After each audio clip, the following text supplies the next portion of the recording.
All right. Hey guys, what's up? It's Steven from CORE Therapy and Pilates, and today we're going to be doing a quick class with Miss Julie, the wonderful Julie, and she's basically said anything you can do on a reformer, you can do standing up.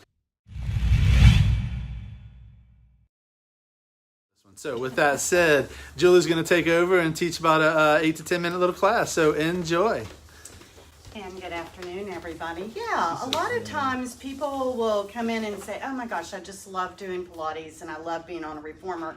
But, you know, I wish I had one of these machines at home. Well, actually, you can do the work standing up in a different plane of gravity than you often do your reformer workout, but working the same muscles, doing the same breathing patterns, moving the joints, and mobilizing the spine.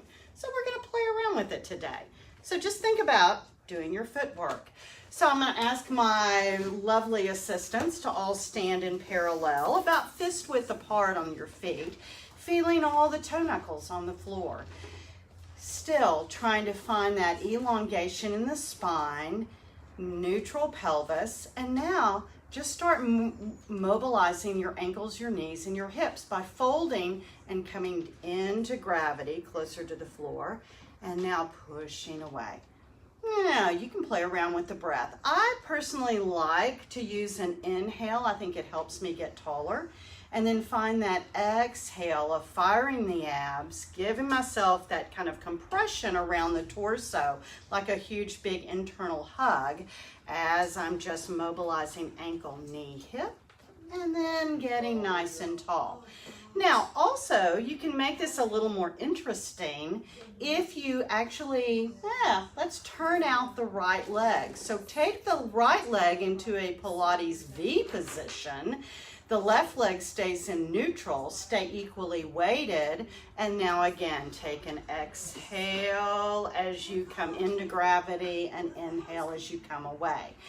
This sort of movement I find very interesting because it doesn't, it does give you that feedback of real life, of often we do turn one leg out and keep one leg forward.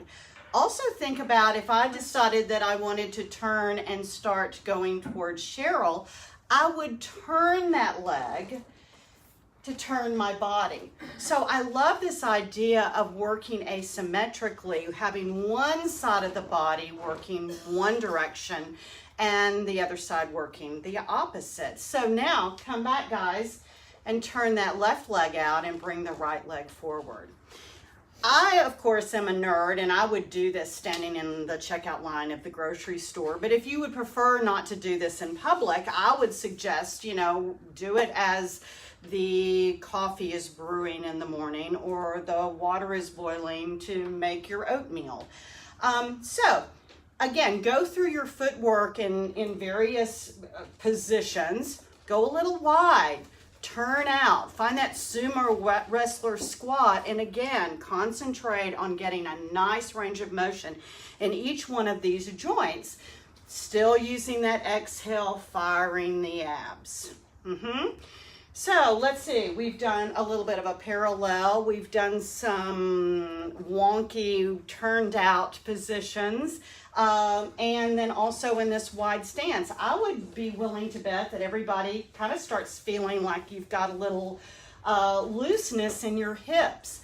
This is the other piece that I really love too, that I often ask my clients to do when they're standing and starting to feel the low back get tight, is just come back into a little bit wider than parallel. So maybe the feet about as wide as your body. And then start weight shifting as if you were making a figure 8. And so you come through the center of the body and then weight shift to one foot and then roll back and then come through the center.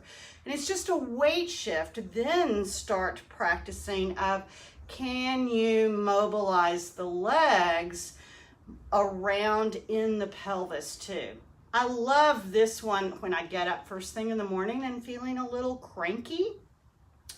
I think it also starts, especially if you've been standing for a while or actually seated for a while, of just getting some movement in that joint. I've actually had one client who said, hey, you know, I had to stand for a while and I felt my back seizing up, and I just started doing these really subtle little figure eights, and it was a really nice way of keeping the strain out of her low back. Now, continuing on, well, I mentioned I'm also wanting to stress to you that we need to move our spine, not just our legs and our arms, but also our spines. So if you'll think about sometimes when we do the 100 on the reformer, when we have just that chest lift and a little bit of a curl, do that in standing. It's very interesting where you can feel where you are in space here of getting that elongation. Think about hollowing the belly, pulling the ribs down towards the hips, and can you feel that space that you get in the back of the ribs? And then just come back up to upright now. So just a chest lift becomes a completely different sensation when you're doing it upright, and just learning to mobilize that thoracic spine. It's also interesting where you'll learn where your head is. A lot of times when we curl up on our back, we tend to lead with our neck. See if you can now find that chest lift in the uprights by just bowing. We can also do rotation in this position. I love it with my hands together at my heart, pressing into the feet, getting very tall. And now, can you just feel the ribs rotating east and west? Think about taking your hands to one thigh and then another, then the opposite. Just inviting that little bit of rotation while you're still keeping the pelvis very stable and very level. So hips forward, elongate, and just go side to side. Okay, I've had you all do those in my classes, sitting on the box or just sitting upright. But now even do them as you hip hinge forward. So send those thighs back, flat back hinge forward, still bring your hands to your heart, and now rotate in this plane. Trying to keep the spine in a very elongated, so find that space between the tailbone and the crown of the head. Again, it's kind of interesting, isn't it? It's the same thing as if I had you do it on the reformer. Just a lot more interesting. Now, come back up. And the last thing, let's talk about a little bit of an extension. It will feel great if you'll put your hands on your hips, elbows wide, push into the feet, lift the heart, the collarbone, and your eyes up to the ceiling. And now let the hips go just a little bit forward as you continue to pull your heart up to the ceiling. And get that sense of inhale and expansion through the rib cage. And now as you exhale, try to lengthen the back of the neck and drop your eyesight to the horizon.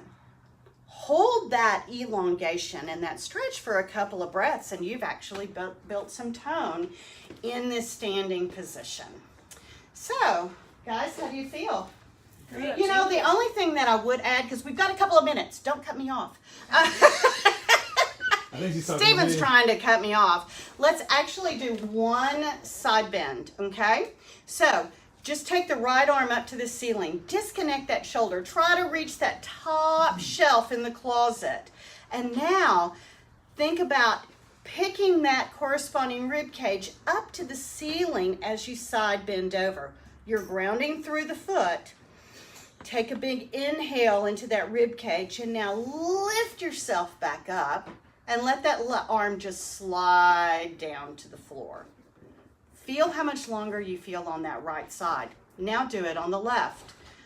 Elongate, side bend, take an inhale, and exhale now. You're coming back up to the ceiling, nice and tall.